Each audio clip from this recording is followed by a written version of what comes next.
मैं डॉक्टर चतुर सिंह, सहायक आचार्य हिंदी विभाग, MSJ कॉलेज भरतपुर में आज BA पार्ट फर्स्ट की हिंदी साहित्य के प्रथम प्रश्न पत्र पर बात कर रहा हूँ।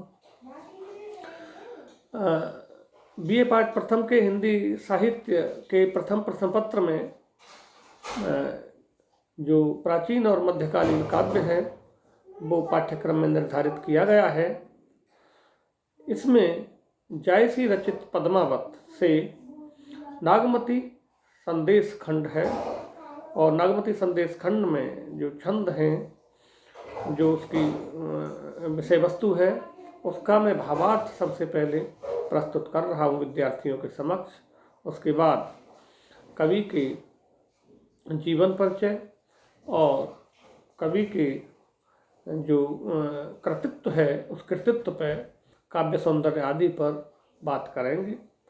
पहले यहाँ विद्यार्थी इस काव्य की भावार्थ को अच्छी तरह से समझ लें। उसके बाद फिर अन्य बातें, आलोचनात्मक समीक्षात्मक बातें भी आगे होंगी। तो ये जो छंद है, नागमती दुख बिरह अपारा, धरती सरग जरह तेझारा, नगर कोट घर बाहरी सूना, नौज होए घर पुरक बिहुना, तू कावरू पराबस लोना, भूला जोग छरा जन टोना, ओहि तोहि कारण मर भय वारा, रहो नाग होय पवन अधारा, कह चीलन पिय पहले खाऊं, माँ सुन कथा जो रुचय काहू, बिरह मंजूर नाग वह नारी, तू मजार कर बेग गुहारी, मांस गरा पाजर होय परी, जोगी अबहु पहुँच ले जरी, देख बिरह दुख ताकर मेसो तजा बनवास, आयु भागी समुद्र तट तबउन छाड़े पास। इसमें दो चार कठिन शब्द महसूस हो सकते हैं विद्यार्थी को, तो यहाँ इसे सरल बनाने के लिए थोड़ा सा दो चार उन शब्दों पर भी मैं बात करना चाहता हूँ। कोट शब्द का इसमें प्रयोग हुआ है। कोट, दूसरी लाइन में जो कोट शब्द पूरा, नगर कोट, तो कोट कितना के लिए यहाँ प्रयोग किया गया है। मजार का जो प्रयोग है वह बिल्ली के लिए हुआ है। बिहुना अभाव में, और मंजूर शब्द का प्रयोग है, पॉइंट आउट कर रहा हूँ, बिरह मंजूर नाग वह नारी, मंजूर मोर के लिए आता है। पांजर कंकाल मात्र रह जाने के लिए, के बिल्कुल पिंजर हो गया है, तो उसी संदर्भ में पांजर कंकाल मात्र के लिए। तट जो शब्द है वो तट है, किनारा। कामरू स्थान का नाम है। इसमें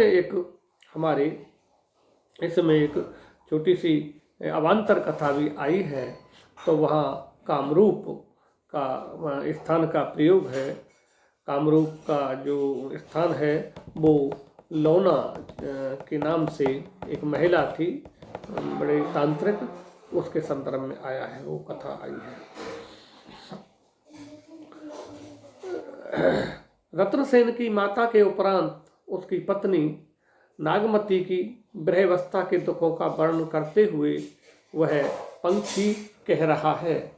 नागमती दुख बिरह अपारा, धरती सरग जरे तेजारा। माता के दुखों का पहले वर्णन कर दिया, अब वो कह रहा है नागमती दुख बिरह अपारा, धरती सरग जरे तेजारा। नागमती की वियोग अवस्था का दुख असीम है। उसकी बिरह अग्नि में पृथ्वी और आकाश दोनों ही दग्ध हो रहे हैं। पृथ्वी और आकाश दोनों ही जल रहे हैं। नगर कोट घर बाहर सूना, नौज होई घर पुरुष विहूना नगर और नगर दुर्ग गृह और बाहर तुम्हारे वियोग में सभी कुछ उसे सुनसान प्रतीत होते हैं। ईश्वर न करे कि किसी नारी का घर पुरुष विहीन हो। कहने का अर्थ है नारी का घर पुरुष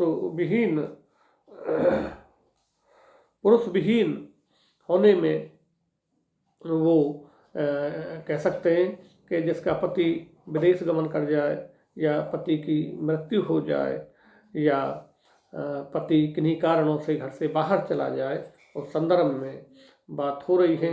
नगर दुर्ग गृह और बाहर तुम्हारे वियोग में सभी कुछ सुनसान प्रतीत होते हैं नागमती को। ईश्वर न करे किसी नारी का घर पुरुष विहीन हो। तू कावरु पराबस लोना भूला जोग छराजन टोना। अब यहाँ पर वो लोना नामक महिला का जो कामरूप की रहने वाली है, कामरूप में जो बहुत ही प्रसिद्ध है, वो उसके संदर्भ में एक उदाहरण देकर बात कर रहा है विहंगम। तेरे विषय में तो ऐसा प्रतीत होता है जैसे तू कामरूप में लोना नाम की महिला के वशीभूत होकर अपना योग भूल उठा है और उसने अपने जादू टोने के माध्यम से तुझको छल लिया है। अर्थात तू लोना जैसी किसी महिला या तू छल में आ गया है और अपने पत्नी को वियोग अवस्था में छोड़कर यहाँ परदेश में तू पड़ा हुआ है। ओए तो कारण मरे भयवारा रहो नाग होए पवन अधारा। तेरे विषय में तो ऐसा प्रतीत होता है हाँ, वह नागमती तुम्हारे वियोग में वायु मात्र का भक्षण करके अर्थात निराहार जीवित रहने के कारण कदाचित अब तक मर भी चुकी होगी। कह कि लन पिय पहले खाहूँ माँ सुन कथा जो रुचय काहू।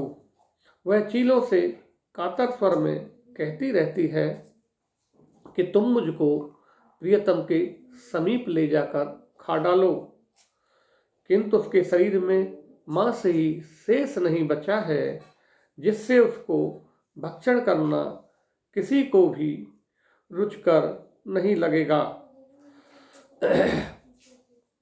विरह मंजूर नाग वह नारी तू मजार कर बेग गुहारी।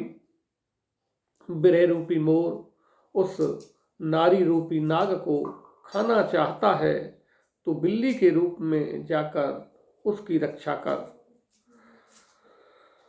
मासु गरा पांजर होई परी जोगी अबहु पहुँच ले जरी। उसके शरीर के समस्त अंगों का मांस गल गया है और वह अस्थि पंजर मात्र रह गई है। हे योगी, तू अब भी जड़ी बूटी लेकर शीघ्र ही वहां पहुंच जा। देख विरह दुख ताकर में सो तजा बनवास आयूं भागे समुद्र तट तबहुन छाने पास। अब विहंगम राजा रतन सेन से कहने लगा, उसको विरह में अर्थात नागमती को विरह में इस प्रकार दुखी देख होकर ही मैंने वन का रहना त्याग दिया है। मैं स्वयं नागमती के दुख को नहीं सह सका। उसके वियोग में जो इतनी ज़्यादा दुखी है उसको देखकर मैं नहीं सह सका और मैंने वन का रहना भी त्याग दिया है। यद्यपि मैं भागकर समुद्र तट पर आ गया हूँ तो भी वह विरहाग्नि मेरा पीछा नहीं छोड़ रही है। यहाँ पर वह विहंगम राजा रतन सेन से ये नागमती के दुख और विरहाग्नि में जलने, उसके पिंजर होने और मरणासन अवस्था में पहुँचने की मार्मिक जो स्थिति है उसको प्रस्तुत कर रहा है। यहाँ अभी अभी कठिन शब्दार्थ की कुछ की बात हो रही थी तो मुझे ध्यान आ रहा है इसमें जो कोट शब्द है जो दूसरी लाइन में है, नगर कोट घर बाहिर सूना, तो कोट दुर्ग के संदर्भ में, जो दुर्ग है किला आदि, उसके संदर्भ में प्रयोग होता है सामान्यतः। तो इसका थोड़ा सा ये संशोधन कर लें, कोट दुर्ग आदि के संदर्भ में ज़्यादा है, कितने आदि के संदर्भ में नहीं है इसका प्रयोग।